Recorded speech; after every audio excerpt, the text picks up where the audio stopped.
This is a Film Stories original podcast. Hi, I'm Dr. Ann Simon, Science Advisor to the X-Files, and you are listening to the X-Cast.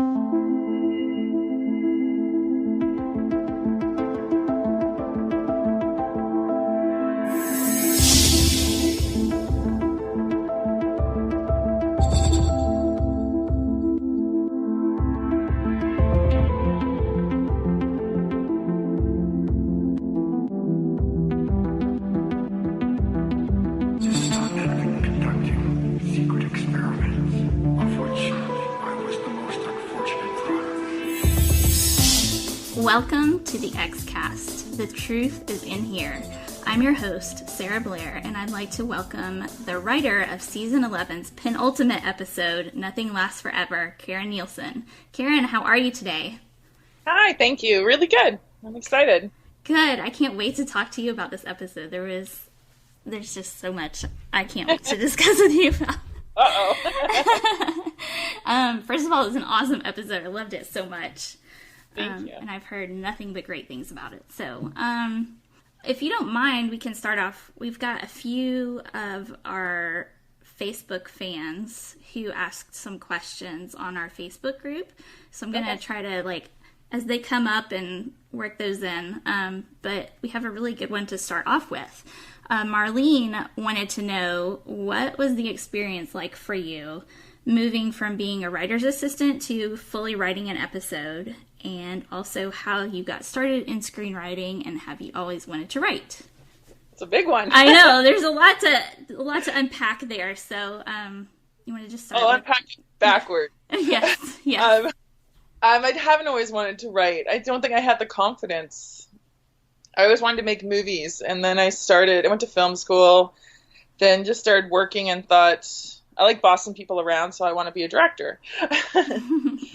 And so I made lots of short films, and I did write them. I just never considered myself a writer. It was just a means to make movies. And then the more I worked in this industry, the more I had to say, and the more I realized that writing was the place to do that for me. And I think I just built my confidence more and more with writing. And then when I started off as a producer's assistant, I would always connect with the writers. Yeah. And I would always start to become friends with them and assist them and lean on them a bit more. And that's how I actually met Glenn Morgan. I was a producer's assistant on Tower Prep.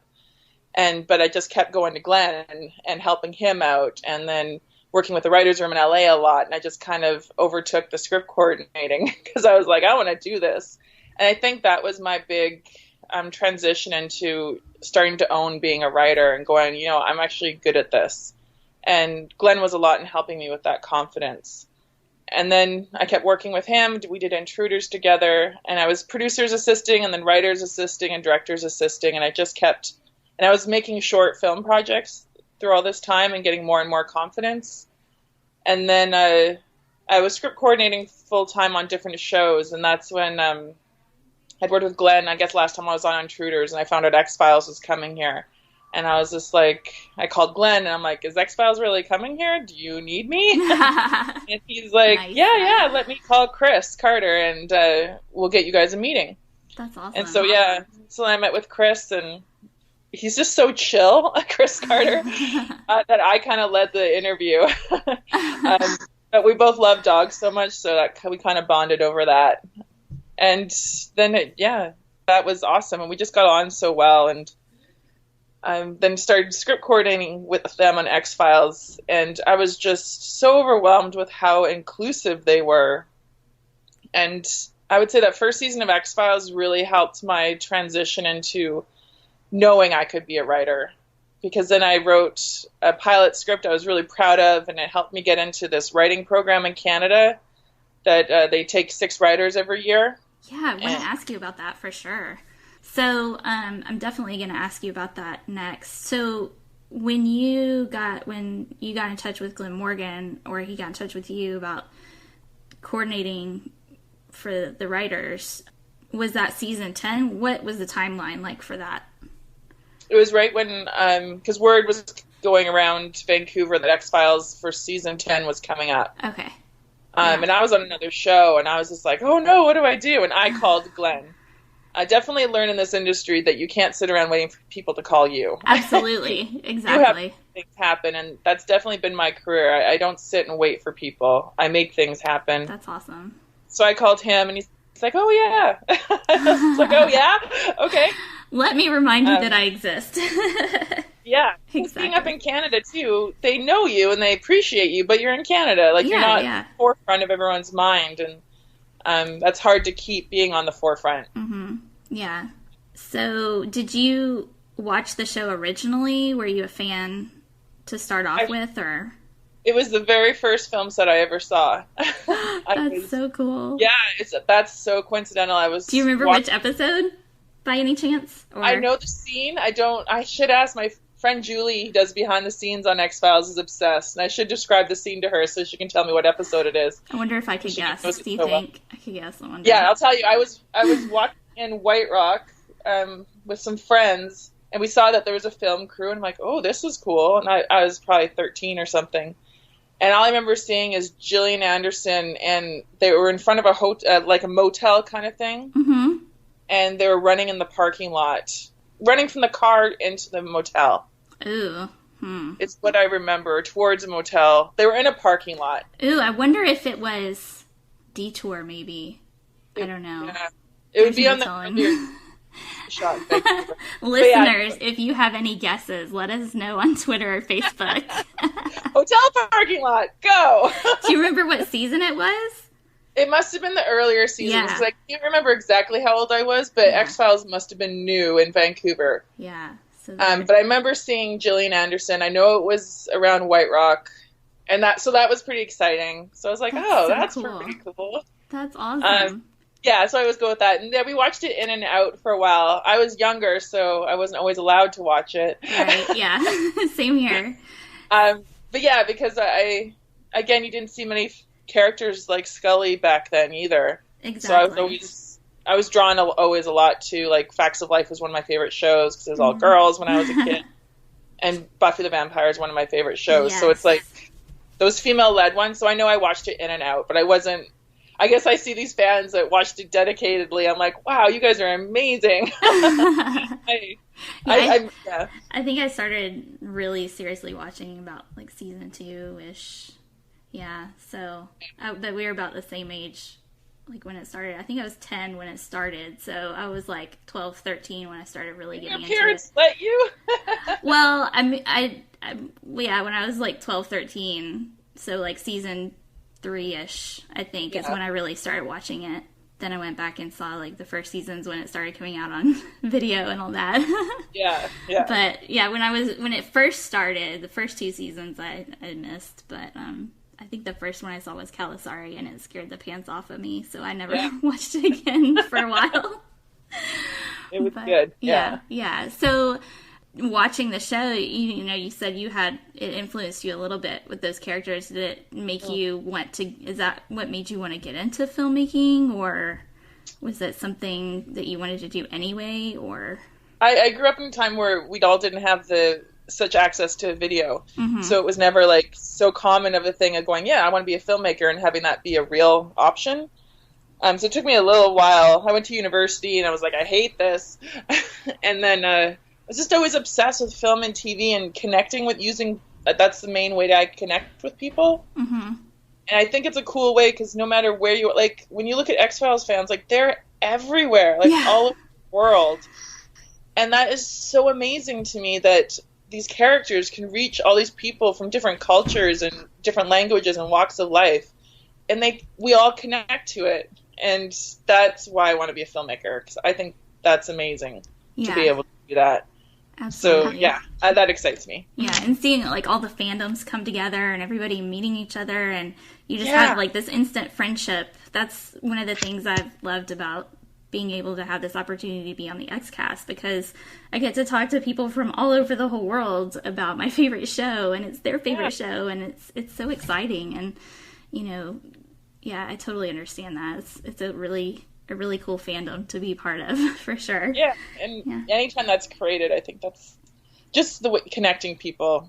I love it. Absolutely. Yes, for sure.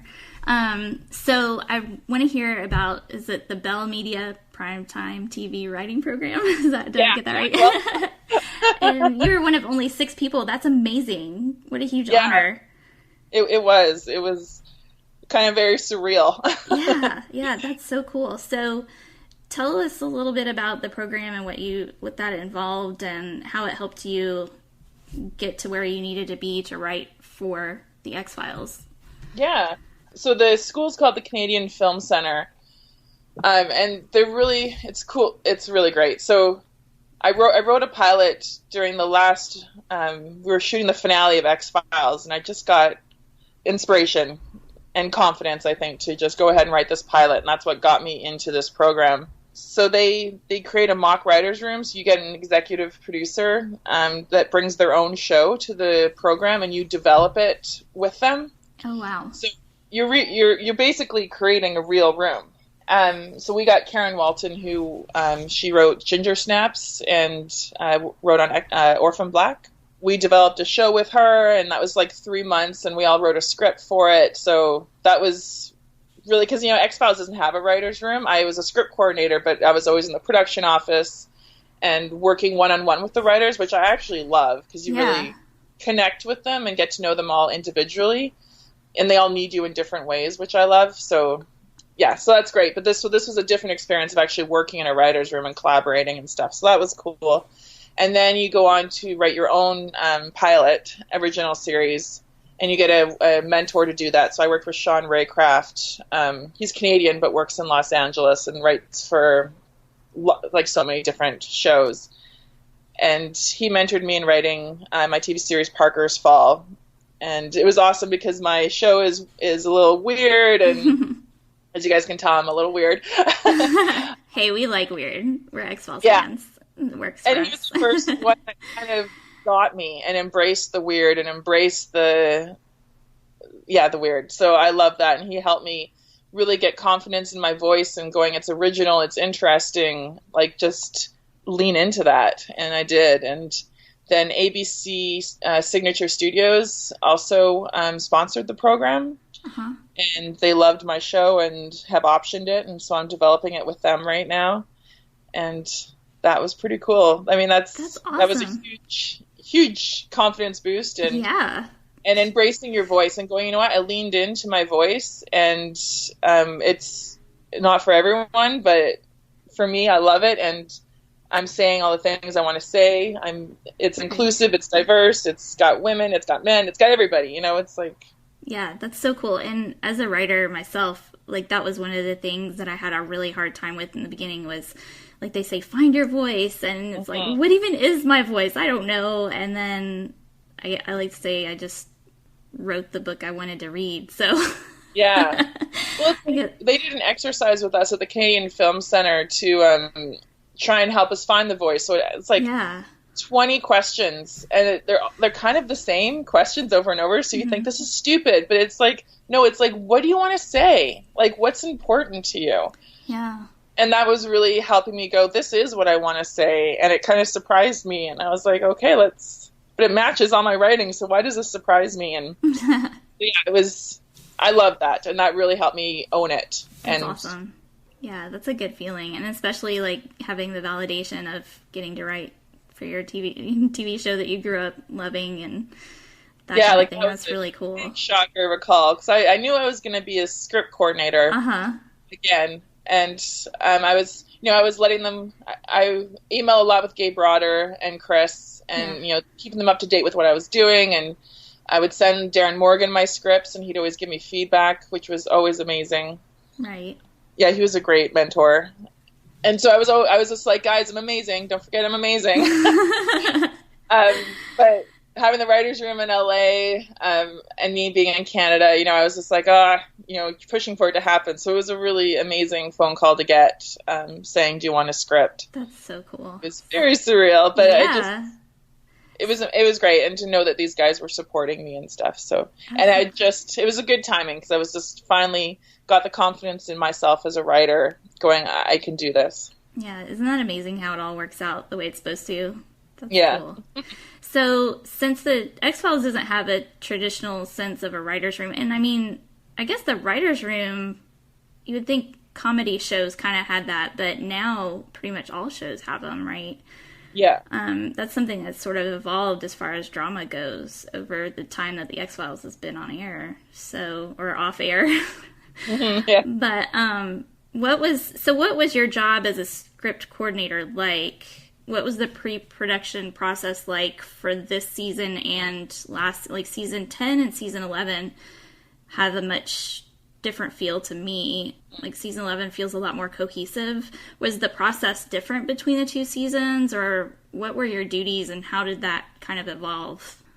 Well, season 10, I think it's like everyone came with their own idea of what they were going to write.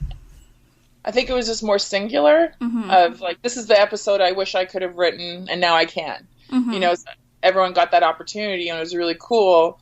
And everyone went off and wrote their scripts and then would bring them to me. And then I just work with everybody with formatting, tracking, all that kind of stuff. Okay. And then it was fun because everyone's directing their own episodes. So to be able to be with them during pre-production and support them in casting and rewrites and all that kind of stuff was really fun, and research, whatever they needed research on. Basically whatever they needed, I was there for. Yeah, that's cool. And then the next season, I feel like it was more of, okay, what are we going to do this season instead of just thinking about the episode? It was more like, yeah, I think more the season was thought of instead of just, this is the episode I always wanted to write kind of thing. Yeah, that makes sense. So, yeah. And I'm guessing like either you as a coordinator or, the writers, did they all get together and sort of toss out their ideas and what they wanted to do as a whole, or? Yeah, and since that happened in LA, I wasn't a part of it, but I did hear about it, that they would get together, chat about what they wanted to do. Chris would talk about what he was doing mythology-wise, and then everyone would pitch their concept for what they wanted to do, and everyone would give feedback and stuff. And then everyone would go off separately, from what I understand, and do their outlines, and then bring them back to different writers to get feedback, kind of thing. That's cool. So me being in LA, I just had a very condensed. Being Canada, I had a very condensed version of that with not everybody, which was a little disappointing. But it's still, when you got James Wong and Glenn Morgan as your go-tos, it's pretty good. Yeah, I guess you definitely weren't sorry to have them, directing. And No, I mean, James Wong's an awesome director. Right. Yeah, I definitely can't wait to hear a little bit more about what it was like working with him on this episode. Yeah. I did notice, I know you had a short film on the season 10 DVD that was featured on there. How did that happen? How did you manage to, how did all that happen for you? That's pretty cool. Yeah, no, it was awesome. I was so I did like an Indiegogo campaign to make it happen, and I had sent the short script to Glenn for feedback, and he contributed to my Indiegogo campaign, so he's very supportive of my process of making that film. So he was aware of it the whole time, sent him the final cut and stuff. And then when we started on X-Files, I had just finished it, and it was starting to get into a few festivals. And I was nervous to show it to people. It's like, these are important people. Yeah. I think I'm awful. So I was sharing offices with our visual effects guy, Bill, and our editor, Rob, for the first episode of that season was up with Ben, who wrote an episode this season. And so I showed it to them because I felt a little safe. And they all loved it. The next day, they're like, oh, my God, this is amazing, Karen. Like, really good. And I'm like, really? Oh, thank you. And I thought that was going to be the end of it. But then they started telling everyone on the crew how great it was. Some people would be coming in going, I hear you made a short film. I'm like, yeah. And then Chris Carter walks in my office, and he's like, Karen, I heard you made this really awesome short film. And I'm like, what? Did you fall out on the floor? Yeah. I think I would have just, curled up right then and there and been like, this is it. I'm done. Yeah, I was like, this is really cool. So cool. And then I always say, making X-Files is like making a feature film every week, while you're prepping another feature film. So it's always crazy. So it's so nice to get those accolades, and I'm like, okay, great. And then I know it was something was going on. It was nuts, and Glenn was just leaving to go do something, and he was because I sit in front of his office, and then he's just like, Karen, we got to make sure we get your short film on the DVD. And then he left. And I'm like, what? Oh, okay. Yeah. Oh, he's just teasing, right? It's not real. Yeah, that's hilarious. I'm like, that's not leaving my brain. So I let things go for a bit, and then when it was getting to the end of the season, I'm like, so, you said this. He's like, yeah, talk to Chris about that. Let's get that going. And I'm like, okay. And talk to Chris, and he's like, of course, yes, we're definitely doing that. And that's done. So cool. It there happened. You go. That's how it happens. That's so cool. So they're just so supportive and kind. That's awesome. Yeah. It's like, I mean, it really seems like a family for sure. Mm-hmm. Yeah. So I did notice a familiar looking location in your film from the episode Ghoulie. Yeah. Was that I'm guessing that wasn't a coincidence, or? No, total coincidence. I was like, really? He saw my short film, and maybe subconsciously he remembered it. Yeah. But I'm like, Jim, that's where my short film was done. He's like, oh, really? And I'm like, yes. Did you not know?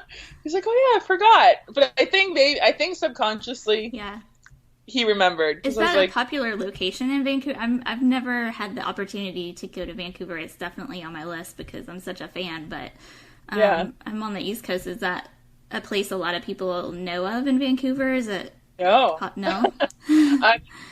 It's because it's about an hour outside of Vancouver. Okay. It's in Mission. Okay. And it's just this really weird, interesting, crazy guy who bought one of our ferries and parked it on his land and sold it for parts and just keeps it there. So it was actually condemned for a little while, too. So there was no filming allowed. Wow. And then I filmed there during when he was trying to start to get it up to par again so people could film on there. And then I guess they did some more improvements, and then they're allowing filming again. Yeah, but it's a cool spot. I mean, it's in the middle of nowhere. Yeah, for listeners, I'm sorry, I totally forgot to mention it. We're talking about the ship that was in Ghoulie. Is it the Queen Sydney? Is that the name of it? You know, I can't remember, but it's a ferry. It's an old ferry. That's cool. It's got such personality, and it's so distinctive. It's really cool that you got to use that. Oh, it's so great. Those guys let us shoot there for free. That's amazing. Yeah, I was like, dang, thank you so much. We fed them. Yeah, that's awesome. But yes, it was a very cool piece of land. It was great. And there was cows there. So when because Finn is in the short film too, my dog. Yeah. And the cows were driving him crazy. Aww. But that's awesome. So, I'm not gonna lie, I kind of looked up some of your director's reel on Vimeo and saw a certain other well-known X-Files actor. Oh, yeah. So what was it like getting a chance to direct William B. Davis? I know, so that was crazy. And that was before my X-Files. I think I didn't. It was definitely before X-Files, and because I didn't use Glenn to get to him. I had a friend he's an actor, Daniel, who stars in Grace. Okay. The guy, he knew William, and I was like, could you connect us? And I just sent an email to Bill being like, hey, I got this short film, I'd love for you to read this. And he responded so quick, within hours. Oh, so wow. quick, and said, of course. And I was like, what? This fast? You don't even know me. Wow, that's awesome. Yeah, it was so kind, because he's really involved in the independent film community here, and he does his own directing as well. Mm-hmm. And another reason I was so shocked he said yes is because he was prepping for his own short film, and he was shooting it not in Vancouver. He had to fly to shoot it, because our last day of filming A Pickle, we only had him for a couple hours, because he was getting on a plane to go shoot his short film. And I'm like, you said yes to this while you're prepping your own? Like, thank you. But he loves baseball, so he wanted to do it. That's amazing. Yeah, I was, I'm not going to lie, super intimidated. It wouldn't be. What was it like seeing him in person for the first time? You're like, cigarette smoking man. I know, but he's actually a sweetheart. So yeah. I saw him as my character. I didn't really see him as CSM at first. I saw an actor with a lot of experience, and that's kind of what intimidated me. Right. But like, big hug right away. He was so great with the child actors. Yeah. Really helped instill confidence in them. He's like, man, to the lead kid in that, he's like, if I had met you before, you'd be the kid in my short film right now. You're amazing. He seems like such a generous person. Completely. And it was an indie little film. I remember walking onto set, and I didn't really have a green room for actors, and there's Bill on a stool reading the script. I'm like, oh man, I'm so sorry, where can I put you? But yeah, so giving, so kind, so patient. Yeah, I'll always be grateful for him for that. That's so awesome. I'm glad you had that opportunity. Let's see. I've got another listener question. Ryan wants to know, what was it like knowing that you were writing perhaps the last standalone non-mythology episode of The X-Files ever, and did that influence your writing and story? So here's the thing. X-Files is a lot of pressure. Yeah. And it really gets to you. And I'm not going to lie, it got to me. I really when I was first brainstorming ideas, the pressure, because not only was the more pressure for me, because I didn't know I was going to be that last episode before the finale at the time. Okay, yeah. Because the season 10, they were all shot in different order than they aired. So I didn't know what order we were going to get. I knew what order we were shooting. So that never really occurred to me that I'd be the last standalone episode aired. So it was probably good that it turned out that way, huh? Totally good, because then that's way too much pressure. And I was already feeling so much pressure. It's my first hour of network television, and it's on one of the biggest shows in the world. In history. And after all this stuff, and I'm one of a few female writers, so you're just like, oh my God, that was so much pressure, and it did really get to me. And Glenn and Jim both, and Darren, they all had great conversations with me to help me try to get me out of my head and not give in to the pressure. And I remember when I went up to Chris and thanked him for giving me this opportunity. He's like, yeah, it's a lot of pressure, huh? Thanks for reminding me how much pressure this is. Yeah, seriously. Well, you did a marvelous job, so. Oh, thanks. Yeah. Let's talk a little bit about the episode itself. I mean, I don't even know what to say. Like, all my favorite episodes of The X-Files, I find myself saying, what in the world is happening right now? What am I watching? Awesome. And I said that a lot during your episode. Good. So I had a feeling that you would understand that as the compliment that it is. Yes, that's exactly the reaction I want. Yes. So definitely a lot of that going on. So another question comes from Clara. Let's just get right down to it. What did the actors eat on set to make it look like they were consuming organs and blood? Because it was very realistic looking. I bet craft services had a fun time with that. Yeah, props had such a good time making the smoothies. I posted a picture on Twitter of the layout they gave us while we were trying to decide what shade of red that these smoothies should be and what should be going in them. But yeah, it's just, in the actual smoothie, it's just a concoction of different fruits and stuff to give it that texture. Yeah. Did you taste it yourself? Like berries when they were drinking it. Yeah. So much fun with that. Yeah. Yeah. I made a berry smoothie for my daughter and turned them into icicle pops, you know, and it was like all blackberries, and she came up to me and she's like, Mommy, look, and it looked like she was a little tiny vampire in my house. So blackberries and raspberries definitely work well, and I love to drink beet juice, so I was thinking a lot about my beet juice, and I might take a break from that for a while after this episode. For a little while. Yeah, so but it can make you look young, so maybe not. This is true. All those antioxidants have to be good for something. So, when you were writing the script for this, did you ever gross yourself out? Like, I can't believe I'm writing this. Is this going to be too much? You know, that kind of, were you self-aware while you were writing that, or did you just try to go all out and get it done? Collaborating with Glenn and Jim, it's never too much because it's Glenn and Jim. Yeah. So they like to push the envelope, and I kind of love that about them, and was like, Glenn's like, he should lick the pancreas. And I'm like, oh. And Jim's like, yes! And I'm like, okay, we'll do that. Yeah. So yeah, I think when you're collaborating with two people like that, you're not really aware of what the standard is. I know I watched this episode with my family, and how quickly they got grossed out. I was like, really? Oh, yeah. That's hilarious. My bar was at Glenn and Jim level, so Yeah.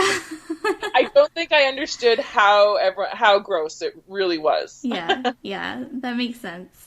But the singing and the cutting scene, it makes me laugh. Like, I looked at the humor. I laughed too. Well, it's like, it's gross. It's gross, and I get that, but it's more funny to me than anything. Yeah, I think we have similar personalities because I was cracking up during that. Like, the part where how much of that was ad-libbed, because the way I think what really makes it was that she was singing and then she just stopped, took a long sip, and then just went back to it. And then in the background, you got all the screaming. I'm pretty sure that was scripted, but I know that Jim played around with Fiona a lot to really make that a fun scene. That was just brilliant. Yeah. Fiona Vroom was amazing in this episode. She was just absolutely fantastic. You know why we had to just, even though she already appeared in the season, we're like, no, we have to. Yeah. We have to. Yeah, she was just brilliant. What were some of your conversations with standards and practices like? Was that a lot of fun, or were you mostly just nervous about trying to get stuff in, or? Because I already had a relationship with them from everyone else's episodes. It was good. I got a few calls for this episode, especially when they were seeing the dailies. Yeah. And so, I will give it to Fox. They are great. Like, I talked and I explained, and they're like, oh, okay, well, just make sure you shoot a lot of alternatives. Yeah. Like, yeah. So they weren't like, now listen here, little lady, we've got to cut back on this. I was really surprised. They were pretty supportive. I mean, the lick at the beginning we talked a lot about. Oh, yeah. And they wanted to make sure there was enough coverage. And the script, it reads pretty bloody and gory. So they had some concerns. Yeah. And then I think you mix in American Horror Story director with that. And you're like, what's he gonna do? Yeah. And so I just get on the phone after that with Jim and just give him a heads up that they want enough coverage. And he's like, what does that mean? I'm like, I don't know. Just do what you're going to do and we'll figure it out. Yeah, right. He was pretty smart because he wanted to obviously not get caught in the editing room by being pressured to cut something that wasn't going to work because of S&P. He's a really good director because he shot it. So my theory is people can't handle it when it's just gratuitous. Right.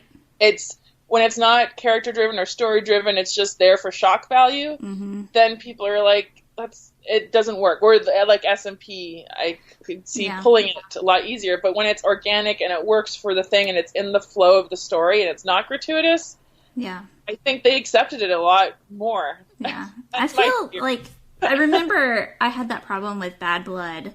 I felt like a lot of the gore was just, because I loved the books, but that was one of the reasons that I kind of like shied away from Bad Blood, was because it was just so gratuitous and that there wasn't really anything that added to the character. So I think you totally nailed it with that.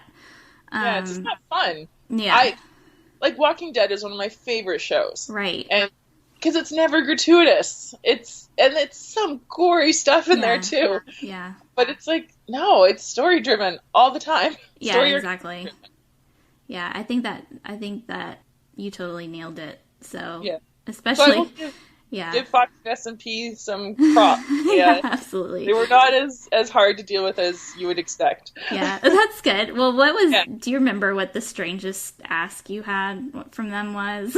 do you recall just like being like, I can't believe I'm going to ask you this, but I don't know if they had a strangest, because it's always just. Because I think they know what they're getting into when you're doing X-Files. Like, there's a gift. I wish I remembered something. Because I do remember calling Jim and going, I'm sorry, I just feel responsible to tell you this. But don't worry about it. Yeah. I'm dealing with S&P. Yeah. But I'm sorry, I don't remember what it was. In general, they were pretty supportive. And it was always just shoot enough coverage so that we can cut around it. Yeah. And I mean, licking a pancreas is pretty up there. Yeah, it was, and they really let us show it. After my talk with S&P, I'm like, oh, I don't think they're going to let us show it. We're going to have to do it in the shadows or something. And then I was like, they approved the cut, and you're like, yes, we can show it. So is there going to be like a director's cut or an unrated cut on the DVD? Maybe, I don't know. I don't know. I think he pretty much got what he wanted out there. That's awesome.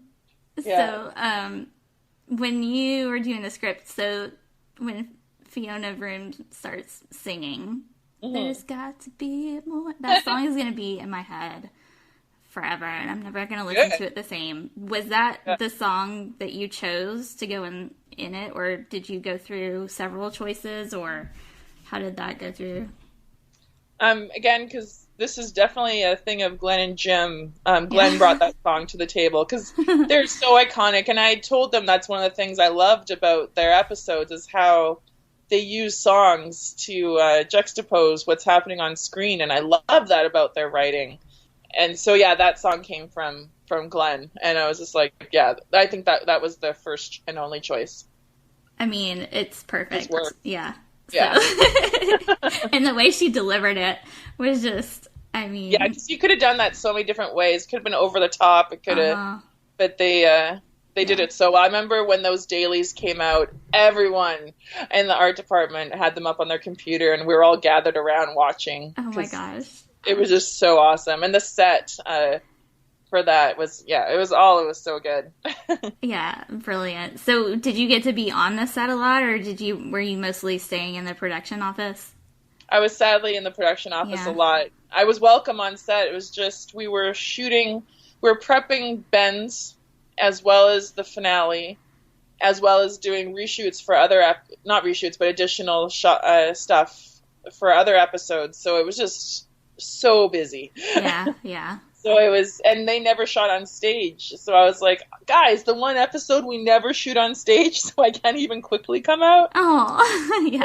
We're at Riverview a lot. And what's super weird is, again, when I was watching it with my family, the church scenes, my brother-in-law is like, where's that church? And I was like, oh, it's in New Westminster. He's like, Karen, we were married in that church. I'm like, what? That's fantastic. So my sister and brother were married in Scully's church. Oh my gosh. I thought that was so cool. I was like, that was meant to be. Oh, that's so fantastic. How sweet. So we have another question from one of our listeners, and it is, she wanted to know about Barbara Beaumont's name. This is Isabel asking, is the name Barbara Beaumont for your character connected with anything specific? I'm thinking of Charles Beaumont in particular from the Twilight Zone, a writer from the Twilight Zone. Oh man, I wish I was I should have some really cool answer for you. There was a lot more into that, but my mother's first name is Barbara. Gotta work mom in there. You have to. So mom's name is in there, and then I can't remember what we had Barbara as something else, but it didn't clear. Yeah. So then I just had to go search. I knew I wanted BB. So then I just searched for all these names. Barbara Beaumont had such a good flow to it. It does. It really does. Yeah. I wish I could say this was somebody's name, and that's why I chose it. Well, we won't tell anybody about that. You can just pretend. Yeah. Just sounded cool. Yeah. Another of the actors that I really enjoyed was Jer Burns. How was it getting him cast for your Dr. Lou Venus character? Yeah, everyone was really stoked because it's an intense role, and it's like, it's weird. It's all weird. So to get an actor of his caliber to go, embrace the weird and come on in, it was like, thank you for embracing the weird and the kooky, not being scared off. Yeah, I thought that was awesome of him. Absolutely. And he did a phenomenal job. Yeah, did he, especially with the medical jargon, that really stood out to me. Did you research that a lot, or did Ann Simon help, or how did you look up all those fancy words? I'm not even going to try to pronounce them. A lot of Google. Yeah. Yeah.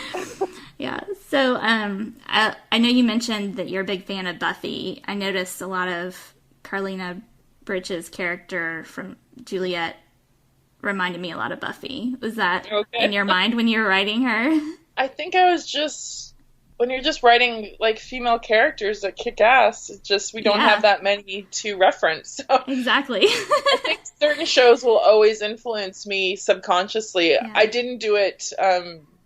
It wasn't like, oh, she's like Buffy. Like, I wasn't thinking that. Right. But because it's a show that means a lot to me, it will always influence my work, I think. But yeah, it wasn't obvious that I was doing it when I was doing it. yeah, for sure. I mean, it's such an iconic character. Like you said, we don't have a lot of those types of characters to pull from. So it's kind of, her and Scully, and you got to write Scully. So, so how was that getting to write words for those characters? I mean, that's pretty intense.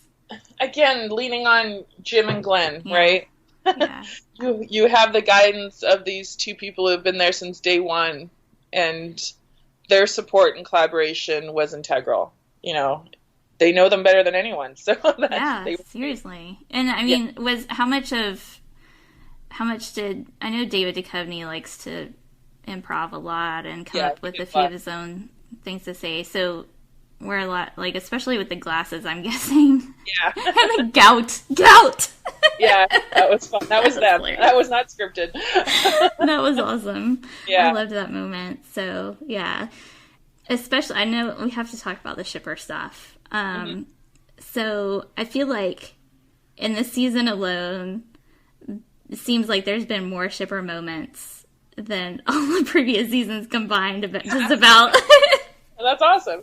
Yeah, yes, absolutely. Because, I mean, it's kind of just a natural progression, isn't it? I mean, these two characters, they've known each other for 25 years now, and something's got to give. So, was all the shipper stuff and all the Mulder and Scully romance and all that, was that kind of something that you all talked about at the beginning of the season? Or did everybody just sort of include it on their own and it just sort of rose organically? And how was that? How did you guys work that out? Well, I just know from my episode, since I wasn't with everybody, I'm not sure what they discussed and if it was intentional. I just know, like, when I started brainstorming ideas, there was a lot of conversations about what I wanted to do with the episode. And to me, it was super important to just have character-driven moments. From day one, I was just like, I really want to make sure I have these moments with them, whether it was shipper or not. I just wanted character. Yeah. That and with the X-File. I was like, I want a character-driven X-File. I don't want it to just be super plot-driven, because character just interests me more. And the guys were super supportive of that. So I think out of that organically came to where they were emotionally at the season at this point, because they're going through so much. And I was like, well, I personally can't ignore the fact that they thought they lost their child, and now that they're, and everything that they've been through and everything that they're coming together and trying to figure stuff out. Like, it was time for just that relationship to move forward organically and to talk about it. And I think I like to be honest in what I do, and I was very clear about wanting to do that, and I was supported in that. Yeah. I mean, it couldn't have come it just felt so perfect. I mean, the scene, like, every time I've watched it, I've cried. The scene in the church, and even, the moment that comes earlier in the episode when they're in the church again, and Scully's talking about the puppy and all that. I felt like that was just a really sweet moment to add to her character, and it was also real, and you don't really get that kind of insight. What means when something means something to you, it's like, it's just organic, and it is real, and it feels honest, and you feel like you're actually getting to know these characters, and that's what interests me. Yeah, exactly. So thank you for writing that, because I know, like, there is a collective shipper squee all heard around the world for those scenes. But I love it. It was just really nice and touching to see them be able to get to that point, and to even just that it was allowed to happen, or not allowed, but you know what I mean? Like, I think people just want to see people they care about connect. Exactly. It's like they're doing their cases together, and that's fun, and everybody loves watching them solve a case together. And shipper or not, you just like to see two people that you really care about having a connection and understanding why there's a connection. Yeah. So I think when you're true to that, then it just organically comes to what we saw. Right, yeah. And it was just brilliant. And one of my favorite scenes that has influenced me over time happened actually in Ocean's 12 of all movies. But when, I don't know, have you seen that movie? But, I have, not recently, but yeah. Yeah. Like that scene where they've got Matsui in the interrogation room and these guys come out and they're just like sweating and they're tired and like, he just won't break. And then Catherine Zeta-Jones, her character, walks in and you don't see any, like all you see is her walk in, lean over and tell him something, but you don't hear what it is. Mm-hmm. And he just like crumbles. Yeah. And that was such a pivotal scene for me as a writer because it's like sometimes you just don't need to know. Like sometimes you need to just see the effect that it has on a character, and what they actually say is not important, but the reaction is what's important. And I love that you included that moment in this episode because, or not that, you know, it's a similar moment because what's important is what the look on David Duchovny's face. Like, after Scully leans in and whispers something to him, and, like, we don't have to know what she said to see that it affected him in a particular way. And that's, like, that's what the part that always gets me. I'm like, oh, that's when the tears come. So, yeah, because you're having this private moment. I've been really surprised with how outraged people are not knowing what she said. I was like, holy crap. I said I didn't really truly understand the X-Files fandom till that. So it really surprised me, but I was just like, it just felt honest to the situation and the characters. I mean, we're in a Catholic church, for goodness sakes. Like, they're not going to start making out on the on the benches there. Like, they're having a moment, and for Scully, that's a very respectful place. Like, there's a reason she looked around to see if they were alone.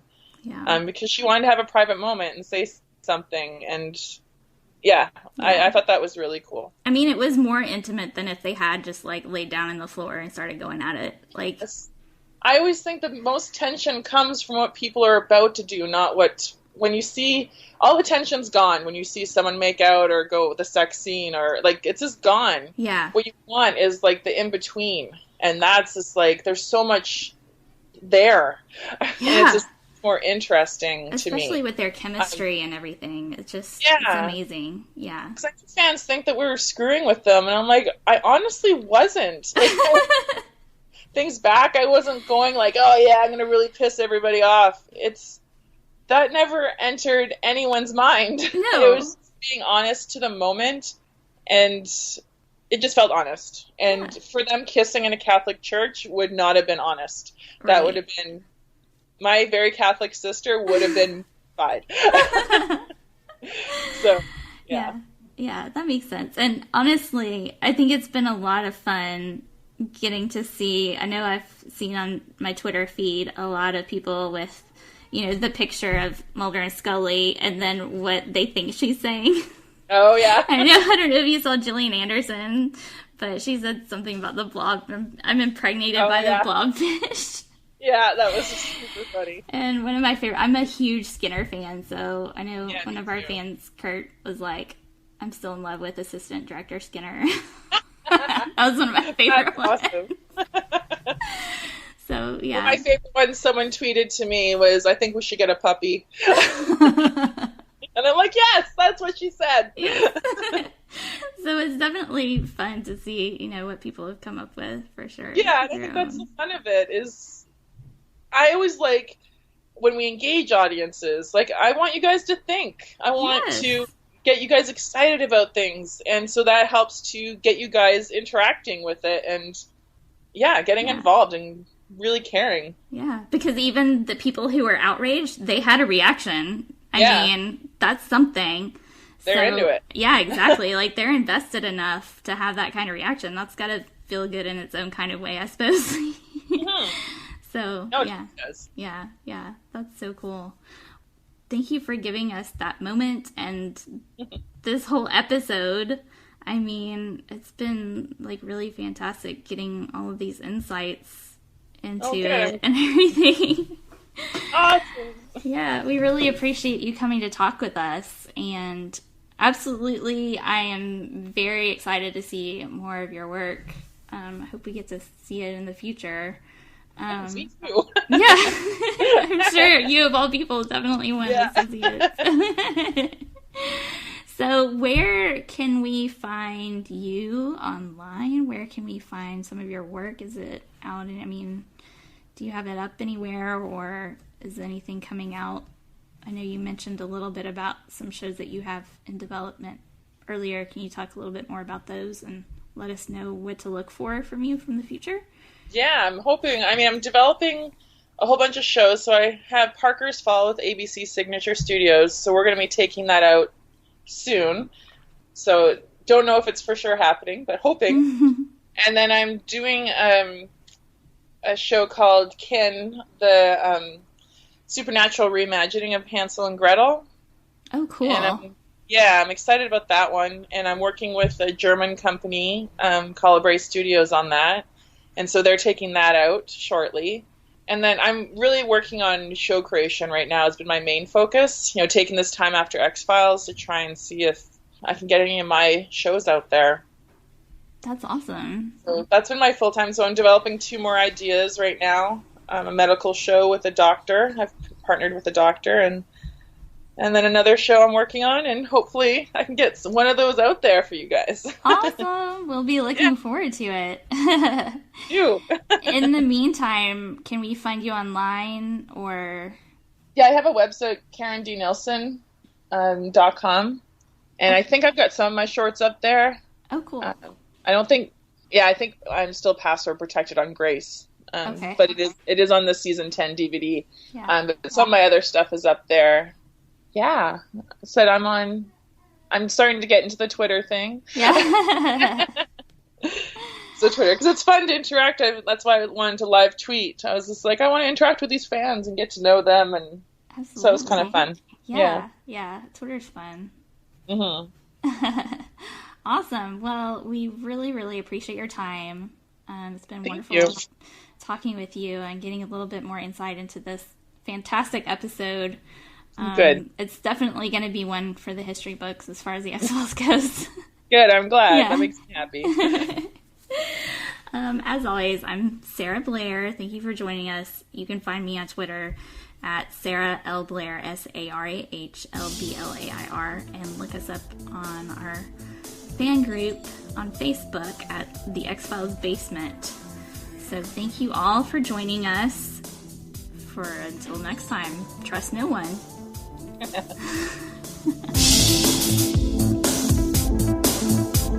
The X-Cast, an X-Files podcast, is produced and presented by Tony Black, alongside a dedicated group of podcasters and X-Files fans.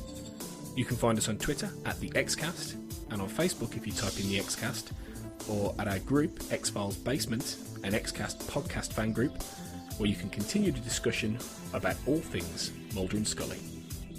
If you want to support the X-Cast further, you can now subscribe and become a patron of the show on Patreon. On Google, just type patreon.com/The X-Cast.